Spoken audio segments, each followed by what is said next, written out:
எனது இனிமையான குழந்தைகளே, என்னை ஈஸ்வர், அல்லாஹ், சிவா, யகோவா, காட் என்றெல்லாம் அழைக்கின்றீர்கள். எனக்காக கோயில்களும் மசூதிகளும் தேவாலயங்களும் குருத்வாராக்களும் கட்டினீர்கள். வேத சாஸ்திர புராணங்களையும் இதிகாசங்களையும் எழுதினீர்கள். என்னை அடைவதற்காக ஆராதனைகள், பிரார்த்தனைகள், வழிபாடுகள் செய்கிறீர்கள். மேலும் என்னுடைய பெயரால் சண்டையும் போட்டீர்கள். எனக்காக பலவிதமான தியாகங்களையும் பலிகளையும் செய்கிறீர்கள். எனினும் என்னை நீங்கள் சரியாக அறியவும் இல்லை, அடையவும் இல்லை. என்னை அறிவதற்கு முன்பு முதலில் நீங்கள் யார் எனும் உண்மையை உணருங்கள். நீங்கள் அறியாமையால் உங்களை இந்த பௌதீக உடல் என்று நினைப்பதால் தான் ஜாதி, மதம், நாடு, மொழி என்ற பெயரில் பிளவுபட்டு இருக்கின்றீர்கள்.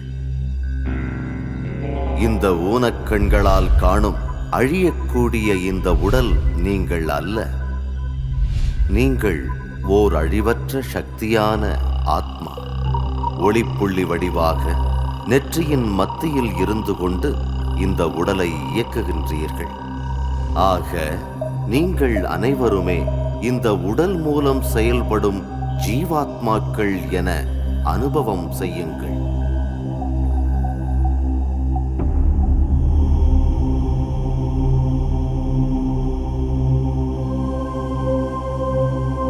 இப்பொழுது சற்று நேரம் உலகிய சிந்தனைகளிலிருந்தும் சுற்றுப்புற சூழ்நிலைகளிலிருந்தும் விலகியிருங்கள்.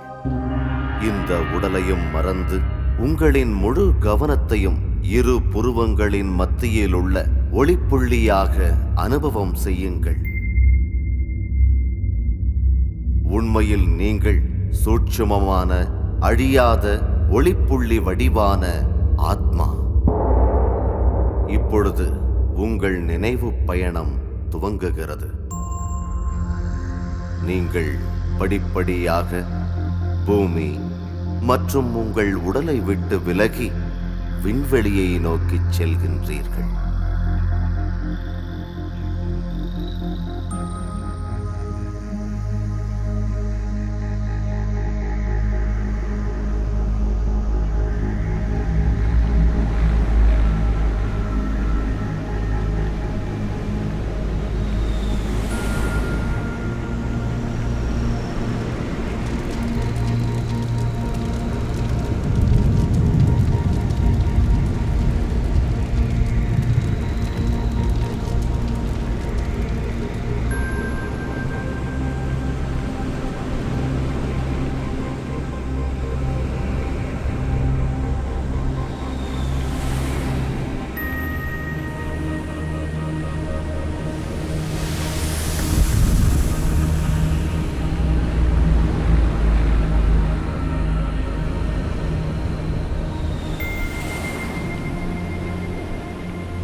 சூரிய, சந்திர, நட்சத்திர மண்டலங்களையும் கடந்து இப்பொழுது நீங்கள் பொன்னிறமான ஒளி நிறைந்த ஒரு உலகை வந்தடைந்து விட்டீர்கள்.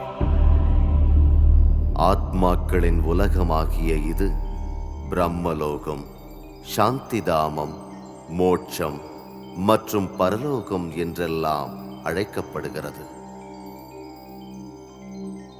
இந்த இனிய அமைதி நிறைந்த உலகமே நீங்களும் நானும் வசிக்கும் உண்மையான வீடாகும். நானே ஆத்மாக்களாகிய உங்களின் பரம தந்தை, பரமாத்மா சிவனாவேன். உங்களைப் போன்றே நானும் ஒரு மிக சூட்சுமமான ஒளிப்புள்ளியாக இருக்கின்றேன். இருப்பினும் ஞானம் மற்றும் குணங்களில் கடலாக இருக்கின்றேன். சர்வ சக்திவானாகிய நான் பிறப்பு இறப்பு சக்கரத்திற்கு அப்பாற்பட்டு இருப்பதால் என்றும் பரிபூரண தூய்மையுடன் விளங்குகின்றேன். நீங்கள் அனைத்து ஆத்துமாக்களும் என்னுடைய அன்பான குழந்தைகள். ஆரம்ப காலத்தில் நீங்களும் என்னோடு பரந்தாமமாகிய வீட்டில் ஒளிப்புள்ளியாகத்தான் இருந்தீர்கள். பின்பு நீங்கள் உங்கள் நாடக பாகத்தை நடிப்பதற்காக பூமிக்குச் சென்று அவரவர்களுக்கான சரீரத்தை ஆதாரமாக எடுத்தீர்கள். இந்த அழிவற்ற உலக நாடகம் சத்யுகம், திரேதாயுகம், துவாபர் யுகம் மற்றும் கலியுகம் என 4 யுகங்களாக உள்ளன. ஒவ்வொரு யுகத்தின் காலம் 1250 ஆண்டுகளாகும். 4 யுகங்கள் சேர்ந்த இந்த சிருஷ்டியின் மொத்த ஆயுட்காலம் 5000 ஆண்டுகளாகும். இந்த 5000 ஆண்டு நிகழ்வுகள் மீண்டும் மீண்டும் இப்புவியில் மிகச்சரியாக நடைபெறுகின்றன. கல்ப ஆரம்பத்தில் பூமியில் மனிதர்களும் ஜீவராசிகளும் ஏன் இயற்கை தத்துவங்களும் தூய்மையாக இருந்தன. அப்பொழுது இந்த உலகம் சுகம், சாந்தி, ஆனந்தத்தினால் நிரம்பி வழிந்தது. இந்த சமயம்தான் சத்யுகம் மற்றும் திரேதாயுகம் என்று அழைக்கப்பட்டது.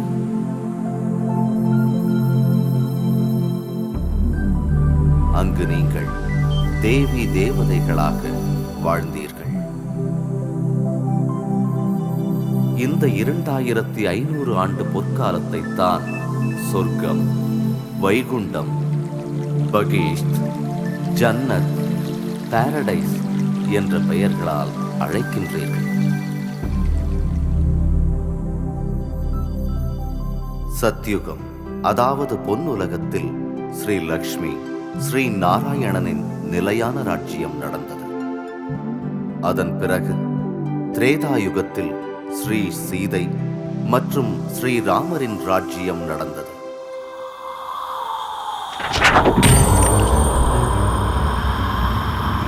துவாபர் யுகத்தில் இருந்து தீய மற்றும் பாவச் செயல்களில் வசப்பட்டு உங்கள் ஆத்ம சக்தியை இழக்கின்றீர்கள்.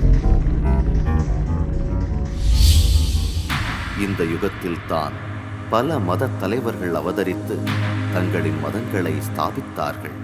ஆரம்பத்தில் மதங்கள் மனிதர்களை இணைப்பதற்காகவும் நல்வழிப்படுத்துவதற்காகவும் தான் உருவாக்கப்பட்டன. ஆனால் தற்போதைய கலியுகத்தில் மனித மனங்கள் 5 விகாரங்களால் பீடிக்கப்பட்டுள்ளன. இதனால் பஞ்ச தத்துவங்களும் கூட தரம் இழந்துவிட்டன. கூடவே நீங்களும் அமைதி, மகிழ்ச்சியை இழந்து தற்போது துக்கத்தின் அலைகளிலிருந்து விடுபட என்னை நாடி பலவாறாக அழைக்கின்றீர்கள்.